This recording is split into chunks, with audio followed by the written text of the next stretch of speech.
우리가 이제 이웃사촌이라 그래서 자기가 가진 것을 다른 사람에게 선행으로 나누어 주기도 하는데, 이런 행동은, 이런 마음 아주 정겨운 모습이고 귀한 마음이죠. 오래전에 보니까 이제 이사를 가게 되면은 떡을 돌리죠. 되게 이사를 가면서 이제 자기 주변에 있는 사람, 서울에서도 그런 풍습이 많이 있었는데, 이사를 가면 이제 떡을 해가지고 자기 주변에 있는 사람에게 돌리면서 오늘 여기 이제 이사 왔습니다 하고 이제 신고식을 했던 것이 아름다운 그런 마음을 주고받는 건데, 요즘에 이제 아파트 생활이 이제 엄격하다 보니까 자기 주변에 누가 살고 있는지도 모르고 이사 왔는데 이제 떡을 돌려도 이렇게 의심의 눈초리로 보잖아요. 저 사람이 무슨 의도로 저러나 하고서. 우리가 살아가는 그 현대 사회가 복잡해지고 점점 그 알 수 없는 일들이 생기다 보니까 참 여러 가지 그런 문제들이 많이 생기게 마련입니다. 여러분들이 사는 곳은 어떻습니까? 마태복음 6장입니다. 마태복음 6장은 이제 특별히 우리가 이제 천국 시민으로서 어떻게 새로운 인생, 새로운 생활을 해 나갈 것인가에 대한 본면의 말씀과 구체적인 내용들이 많이 나와 있는데, 여러분들 마태복음 6장을 한번 펴놓으시고 오늘은 이제 1절부터 4절까지 말씀만 한번 읽어보도록 하겠습니다. 마태복음 6장 1절로 4절에 있는 말씀은 특별히 그 선행에 대해서, 크리스찬들의 선행, 신자들의 그 자선에 대해서 구체적인 메시지를 기록해 놓았습니다. 우리가 이제 자선 냄비라는 말을 많이 쓰죠. 해마다 성탄절이 되면 이제 거리 곳곳에 자선 냄비라는 것이 이제 걸리게 되는데, 자, 성경에 뭐라고 기록이 되어 있는지 한번 살펴보도록 하겠습니다. 마태복음 6장 1절입니다. 1절부터 4절. 자, 1절 말씀. 자, 시작. 사람에게 보이려고 그들 앞에서 너희 의를 행치 않도록 주의하라. 그렇지 아니하면 하늘에 계신 너희 아버지께 상을 얻지 못하느니라. 2절 말씀입니다. 그러므로 구제할 때에 외식하는 자가 사람에게 영광을 얻으려고 회당과 거리에서 하는 것 같이 너희 앞에 나팔을 불지 말라. 진실로 너희에게 이르노니 저희는 자기 상을 이미 받았느니라. 3절입니다. 너는 구제할 때 오른손에 하는 것을 왼손이 모르게 하여. 4절. 내 구제함이 은밀하게 하라. 은밀한 중에 보시는 너희 아버지가 갚으시리라. 여기 2절에 보면 이제 외식하는 자라는 말이 나오는데, 성경에 보면은 그 외식하는 그 말이 많이 나와요. 외식을 한다, eat out. 뭐 어디 좋은 데 가서 밥을 먹는 것도 외식이라고 그러잖아요. 여기 성경에서 말하는 2절에 나오는 그 외식하는 자라는 뜻은 이제 원래 의미가 이제 그리스에서 가면을 쓴 배우를 가리켜서 외식하는 자라고 표현을 했습니다. 오늘 이 성경에서 말하는 외식하는 자라는 뜻은 뭐냐면은 내면적으로 결여된 신앙심을 겉으로 가장하는 사람을 가리키는 말이에요. 그러니까 쉽게 말하면 위선자를 말하는 거죠. 위선자. 그러니까 자기가 진짜로는 신앙이 없는데 믿음이 없는데 겉으로 막 이렇게 과장해서 얘기하는 거죠. 오늘 특별히 이제 6장 3절 4절 말씀이 참 의미 있는 그 구절이 많이 나오는데, 오른손에 하는 것을 왼손이 모르게 하라. 여러분 이렇게 손 한번 보세요. 여러분들 보통 사람들은 핸디캡이 없이, 보통 사람들은, 정상인들은 왼손과 오른손이 다 있는 거죠. 그러니까 보통 평범한 사람들은 이제 오른손이 메인인데, 그러니까 왼손이라고 하는 것은, 왼손은 오른손이 하는 일을 도와주고 왼손과 오른손은 항상 함께 같이 일을 하죠. 옛날에 그 70년대에 그 외팔이라는 그 중국 무협 영화 생각이 나네. 이거 보니까. 여러분 그 영화 기억나세요? 외팔이라는 그 영화. 이 메시지 들으시는 분들 가운데서 그 의리에 강한 그 외팔이, 그걸 기억할 정도면 그때 당시에 70년대 당시에 굉장히 문화 수준이 높았던 분인데 그 영화 배우 이름이 그 왕우였는데, 외팔이 왕우. 그래가지고 그때 한참 그 중국 영화, 뭐 요즘도 중국 영화가 많지만 중국 영화가 이제 유행했던 그런 때가 있습니다. 오늘 성경이 마태복음 6장 3절에서 오른손에 하는 것을 왼손이 모르게 하라. 왼손이 알지 못하게 하라는 얘기인데, 성경 말씀 이렇게 읽다 보면은 굉장히 문학적인 표현도 많고 굉장히 그 철학적인 내용도 굉장히 많습니다. 여러분들 여러 가지 그런 양서들을 읽으시지만 특별히 성경을 깊이 묵상하면서 그 의미가 무엇일까 메시지도 들으시고 여러분들이 화이어트 타임, 큐티하는 시간을 가지면 참요 인생이 가치 있고 시간이 참 귀합니다. 오른손에 하는 것을 왼손이 모르게 하라. 아니 왼손하고 오른손이 같이 있는데 항상 같이 활동을 하는데 어떻게 오른손에 하는 것을 왼손이 모르게 할까?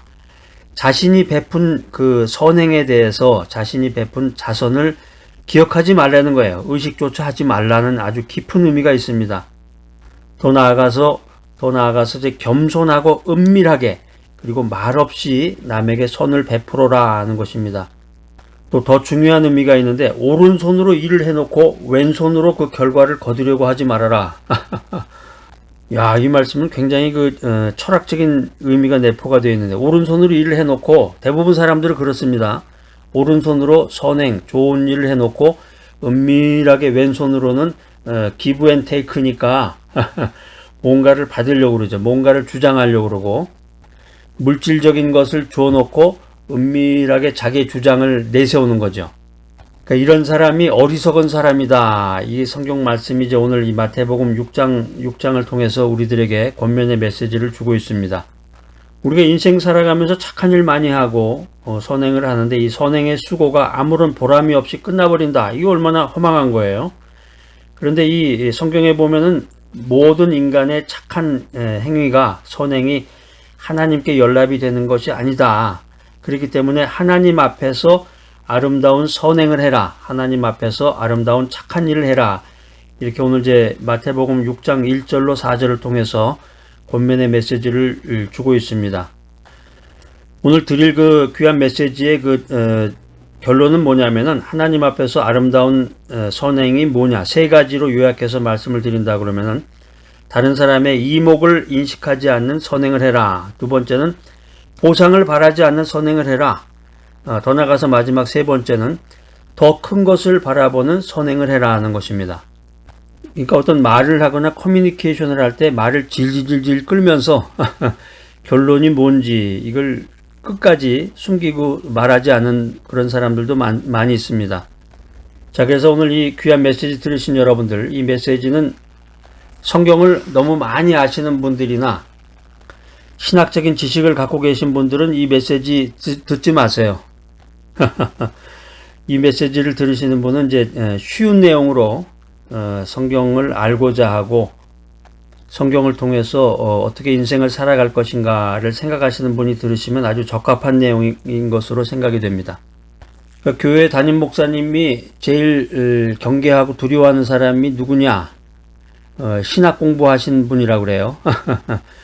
이 신학이라는 것이 신학이라고 하는 것이 하나님을 좀 더 많이 알고 하나님께 영광을 돌리는데 사용이 되어야 되는데 요즘에 신학이라고 하는 것은 오히려 비판하는 데 많이 사용을 해요. 그래서 그 메시지를 듣고 어떤 이야기를 듣고 자꾸 비판을 하게 되잖아요. 이거는 아닌데 저거는 아닌데 그러면서 부정적으로 생각을 하고 자, 하나님 앞에서 아름다운 선행이라는 것이 뭐냐? 첫 번째는 타인의 이목을 인식하지 않은 선행이다라고 하는 것입니다. 그러니까 여기서 이제 마태복음 6장에서 예수님께서 경계하신 것은 뭐냐면은 일부러 사람에게 보이려고 선행하는 거. 우리도 이제 생각해 보면은 어렸을 때 부모님이나 다른 사람들이 보고 있으면 어떤 일을 하든지 막 신이 나죠. 또 아무도 봐주지 않는데 혼자서 좋은 일 한다. 이게 참 바보스러운 것 같구나. 이러면서 기분이 나빴던 그런 기억이 납니다. 그런데 우리가 인생을 살아가면서 믿음 생활하면서 항상 하나님께서 이 모든 것을 보고 계신구나. 하나님께서 이 모든 것을 바라보고 계신다. 이런 생각을 해야 되겠습니다. 그 대표적인 사건이 사도행전 5장 2절에 기록이 되어 있는데 거기에 보면 이제 그 등장인물이 누구죠? 아나니아와 삽비라.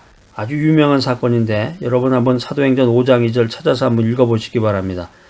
이 아나니아와 삽비라라는 사람이 자신의 재산을 감춘 사실에 대해서 사도행전 5장 2절이 기록하고 있습니다. 그러니까 하나님께서 보고 계셨다, 하나님께서 보고 계신다, 이런 생각을 하면 괜찮은데 하나님께서 보고 계시고 있다는 것을 망각하기 때문에, 잊어버렸기 때문에 하나님의 공의와 심판을 받았다. 이것이 사도행전 5장 2절에 기록되어 있는 이야기입니다. 남이 보는 데서 의를 행하는 것은 그 동기가 착한 마음에서 나온 것이 아니라 자기를 과시하려는 그 욕심에서 나온 것이다 라고 하는 것입니다. 하나님 앞에서 아름다운 선행이란 무엇이냐? 두 번째는 보상을 바라지 않는 선행이다.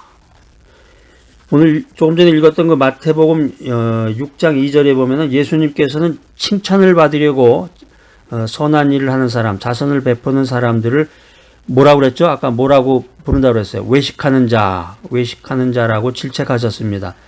이 외식하는 사람들의 목적은 뭐냐면은 가난한 사람들을 불쌍히 여겨서 돌보는 게 아니라 자신의 명예를 높이기 위해서 더 나아가서 가난한 사람들을 이용해서 자기를 과시하는 거죠. 야, 봐라, 내가 얼마나 의인이냐 하면서 자랑하려는 것이다 라고 하는 것입니다.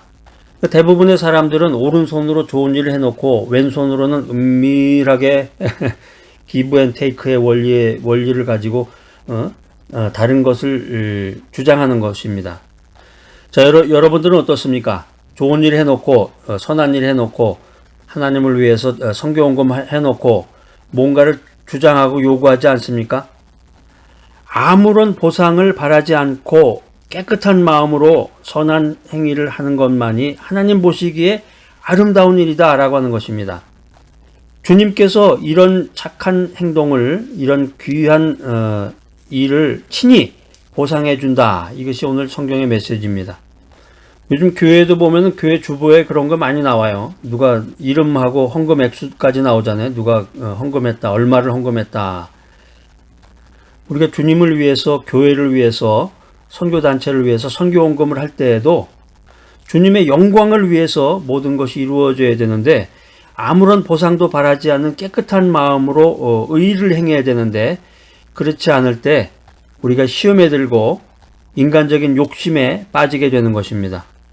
우리가 크리스찬으로서, 성도로서 착한 일을 하고 선행을 해야 되는데 하나님 앞에서 아름다운 선행은 무엇이냐? 마지막 세 번째는 더 큰 것을 바라며 하는 선행이다. 우리가 착한 일을 할 때, 선행을 하게 될 때 먼저 그것으로부터 기쁨을 맛보게 됩니다. 그러니까 주는 기쁨이 받는 기쁨보다 크다, 이런 귀한 말씀이 있습니다. 외식하는 자들, 가면을 쓴 사람들, 위선자들이 이 선행으로 해서 얻는 것이 명예나 칭찬이라면은 의로운 사람들은 영원한 사랑과 참된 기쁨을 얻게 됩니다.